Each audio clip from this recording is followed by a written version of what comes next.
but then I look down at my toes and they'd be like, ha, you know? So I just remember my son looking on my toes and saying, and then I'm like, why is your face like that? And he's like, nothing, your toes are beautiful, mommy. So, is it possible to balance self-care and homeschooling? Short answer, yes. In today's video, I'm gonna give you 5 tips on how to do just that.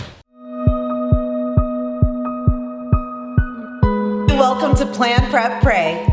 Hey girlie, my name is Wendy and I am a homeschooling stay-at-home mom of 4 little ones, and on this channel talk about all things mommy self-care, homeschooling, kids empowerment, and home management. So subscribe, hit the notification bell so you don't miss a thing. This is a collab with 2 of my favorite homeschooling mama channels here, and one of which is Tori from the Oglesby Ohana. Hey guys, welcome back to my channel. Today I am doing a flip through only because you guys want it. I really do not want to do this flip through, but I love you guys and I'm here to serve you. And Nakia from the Washington family. You're gonna just have a book and throw it to your kid and do lesson after lesson. That's whack.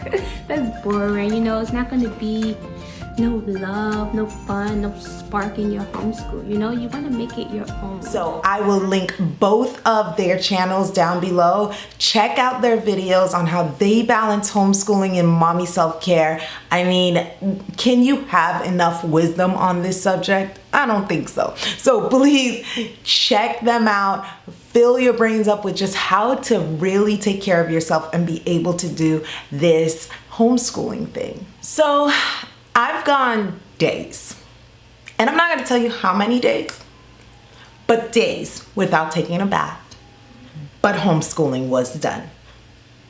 Comment down below, let me know if you've ever done that. And I would go to my husband and tell him, babe, I haven't had a bath, like been able to like bathe today. And you know what he told me? That ain't no badge of honor. What? And you know what? He's right.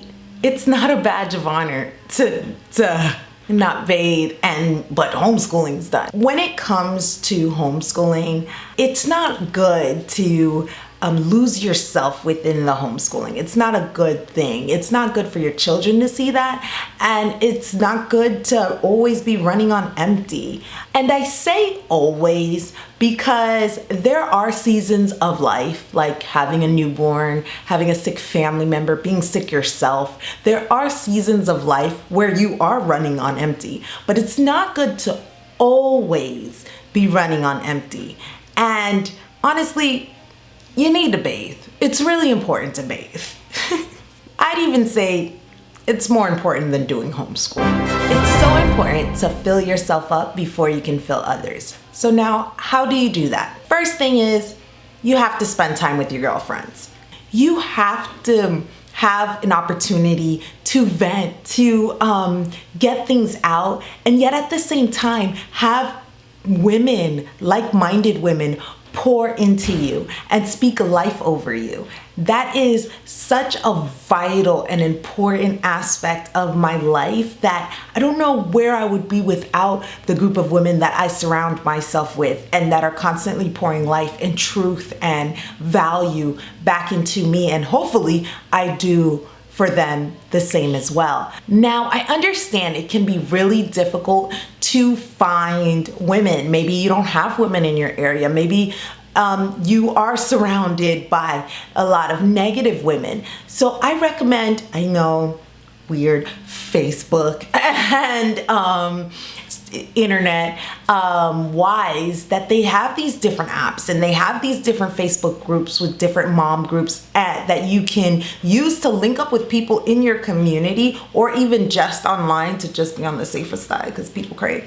But you can link up with people on the computer, and you can even do Zoom. You can even do YouTube Unlisted and go live and just chat with a group of women and just chat with some girlfriends. Like, don't be afraid to put put yourself out there to find that community of women that can really, really change your life. Second, mommy self-care must have, actually should have been number one, is you want to spend time in the Word. You want to spend time with God. You want to know who God says you are and who God is. And in turn, your self-worth and who you are, there is no one or nothing that can speak to who you are greater than God Almighty. And so when you find out that you're wonderfully made, when you find out that He counts all the hairs on your head and that how much God loves you, that self-care within itself is so valuable and it is so important. So definitely should have been number one, spend time in your Word, spend time with your Father, and really get to know who you are through God's eyes. And there is no better way to describe yourself than how He describes you. Number three, have a morning routine to move. Now, if you watched my mommy self-care video, which I'll link up above, I talk about moving, and a morning routine is so vital. And so I talk about all the things that are included in my morning routine, and it's, it ranges from moving my mind to moving my body to moving my soul. So check out that video for more information about how I organize my morning routine. But it is so important to have a morning routine, a time where you're just by yourself and filling into yourself and taking care of yourself in the morning, especially when you're homeschooling. Tip number 4, physical self-care. Physical self-care is so important. It's so important to wash your face, brush your teeth, put on lotion, do your nails, do your hair, all those things that make you feel like a woman. It's so important to take care of yourself. So what I personally did, because things would go by the wayside, like for example, I'd be like really good about taking a bath, but then I look down at my toes and they'd be like, ha, So,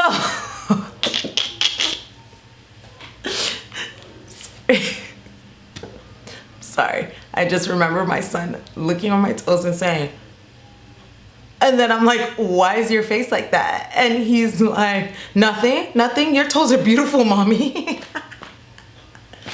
Sorry. Anyways, y'all don't understand. This is real life. But so what was I talking about? Oh man, life. So what I did was I made a list of all the things that would just make me feel as if I was taking care of my body. And I can't do all those things every single day, clearly, and nor would I want to. And I can't do all those things on a weekly basis. Some things need to be done on a daily basis, like, brushing your teeth.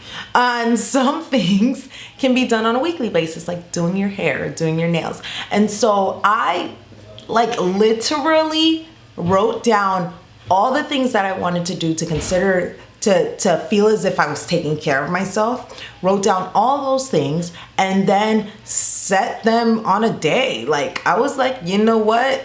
Thursday's hair day and Friday's nails day. And not only did I use it as an opportunity to say, okay, hair day is hair day for everybody in the house. Nails day is nails day for everybody. So it not only helped me keep track of taking care of myself, but also now I use it to keep track of taking care of everybody. So everybody's nails are cut on a certain day and trimmed and filed, and everybody's hair is done on a certain day and things like that. So I have certain day to do certain things, but now the daily things, I make it more as a part of habit. That way I don't forget. So like when I get up in the morning and I go use the bathroom, I automatically reach over, grab my toothbrush, head to the sink, brush my teeth.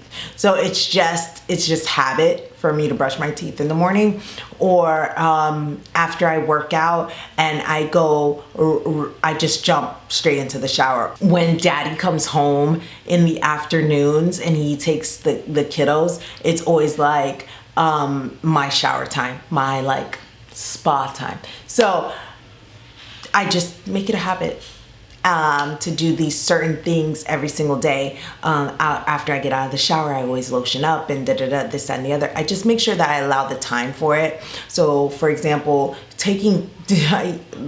before I had this type of routine, taking a bath, I'd like, oh, all of a sudden I'm like, oh, you know, I need to take a bath, and I'm shoving like kids in like bouncers into the bathroom while I take a bath, and then the kids are like screaming and I'm still wet and I'm reaching out of the bathroom to bounce the bath. Like, it was too much. So I make sure that I have someone watching my little ones so that I can take a bath, or I do it while they're taking a nap or whatever the situation is. I know I'm just in that busy season of life. I gotta plan out my baths, okay? I don't know what to tell you. And the fifth, and this to me goes right along with spending time in the Word, is spending time with your spouse. It is, to me, it's part of my self-care to make sure that I spend time with my husband. He fills me up. He makes me feel loved and makes me feel cared for, and just, it's part of my physical, my emotional, my spiritual self-care as a homeschooling, stay-at-home mom. What fills up my bucket is spending time with my husband. And so we make time that after we're done putting the kiddos down, even if we still have the baby with us, we spend time together. We talk, we laugh, we watch movies, we joke. It's just our time. We try to honor that time and make sure that it's not all scroll-tastic, but that we really spend that time together. So, question of the day. How long have you gone without taking a bath? You dare to say? Thank you for watching. Don't forget to check out the other girls in this collaboration, and I'll see you next time. Bye. They are amazing women who are super creative, and trust me, they be taking care of themselves because they look good. No. Erase all that. Who are you?